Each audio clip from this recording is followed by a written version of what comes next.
Hi, everyone, and welcome to the Child Anxiety Fact Podcast. My name is Dawn Friedman, and I'm the owner of Child Anxiety Support, a membership for parents of anxious kids.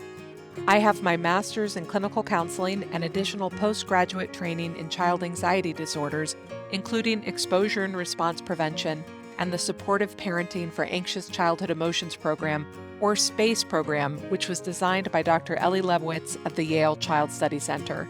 I'm also certified in infant-toddler mental health.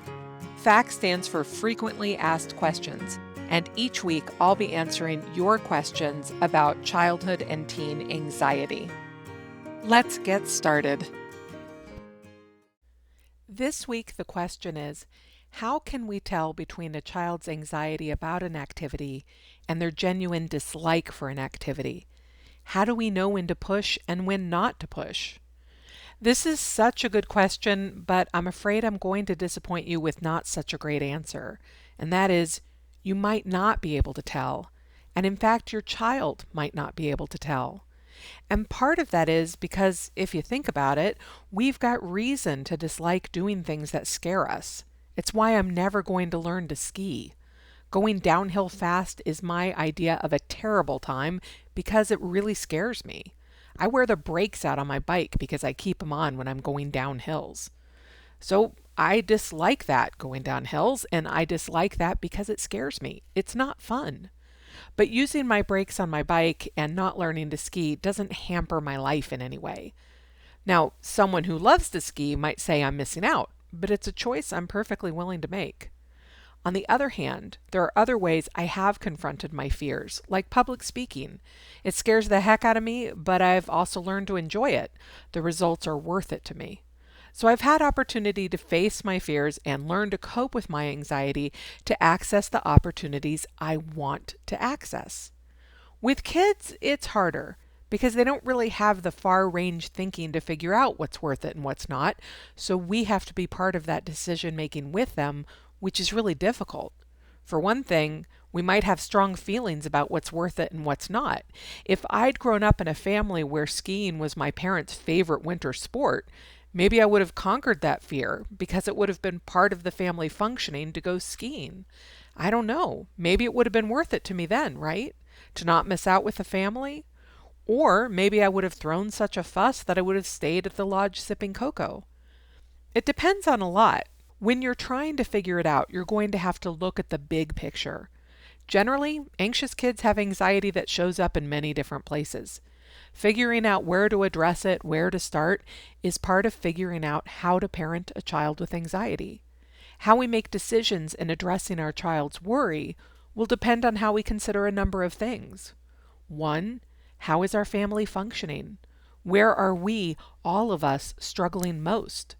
2, how is our child's functioning? Where are they feeling most limited or unhappy?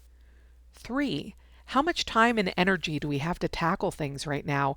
Are we ready to dive in and do big work, or do we need to focus on some small wins? 4, how anxious is our child? Are we talking about everyday sort of niggling fears, or are we talking about great big disruptive meltdowns? 5, how motivated is our child? How interested are they in change? 6, are there skills we need to address first, either in ourselves or in our child? Are we able to cope when they're not able to cope?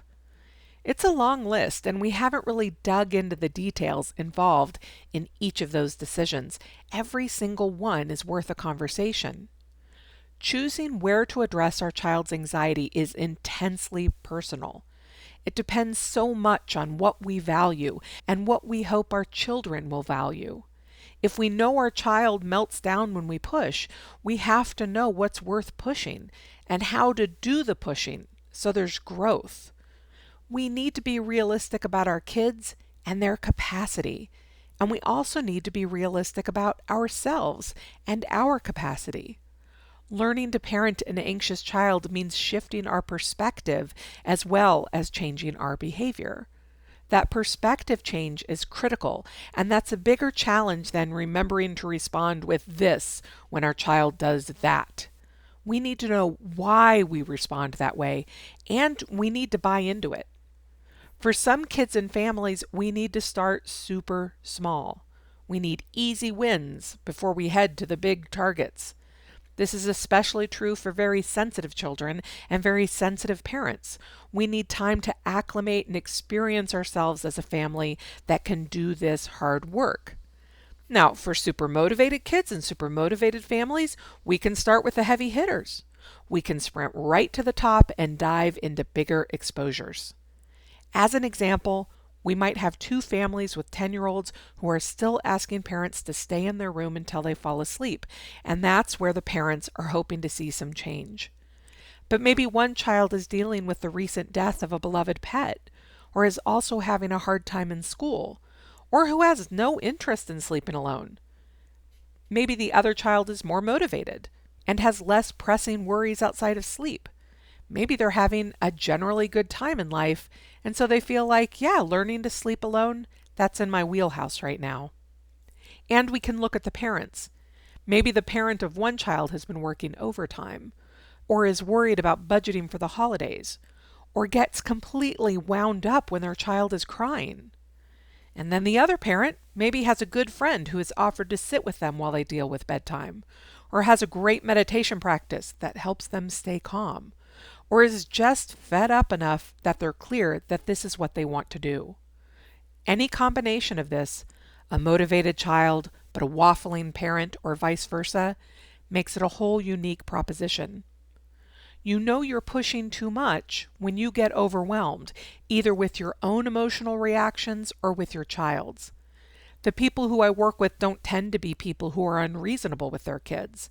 I tend to work with people who identify as gentle parents or respectful parents or attachment parents. There are a lot of terms that basically mean highly attuned, thoughtful, sensitive parents who care deeply about their parenting. These parents tend to go much easier on their kids than on themselves.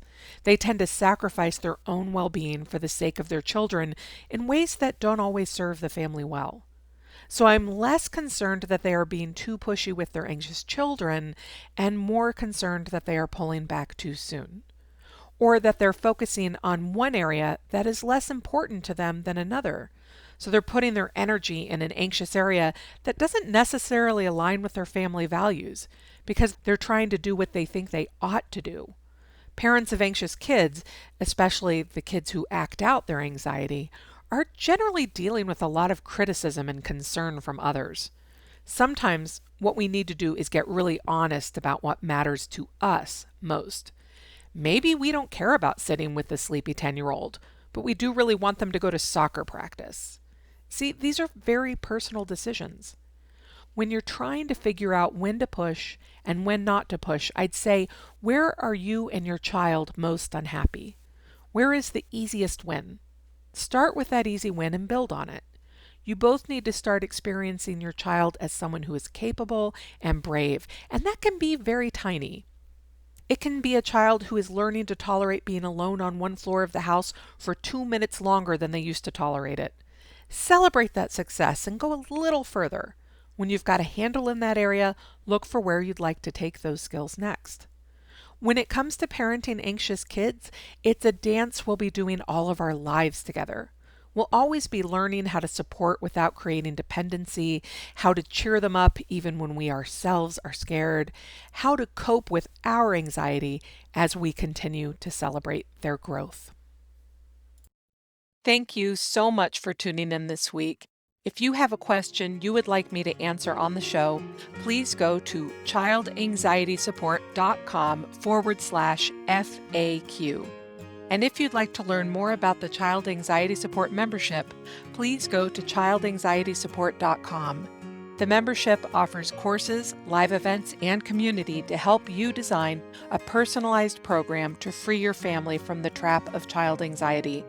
I hope you'll consider subscribing to the podcast and sharing it with any friends or family who you think might find it helpful. You can get more of my child anxiety content over at Instagram, where I'm Dawn Friedman, MSED, or on Facebook at the Child Anxiety Support page.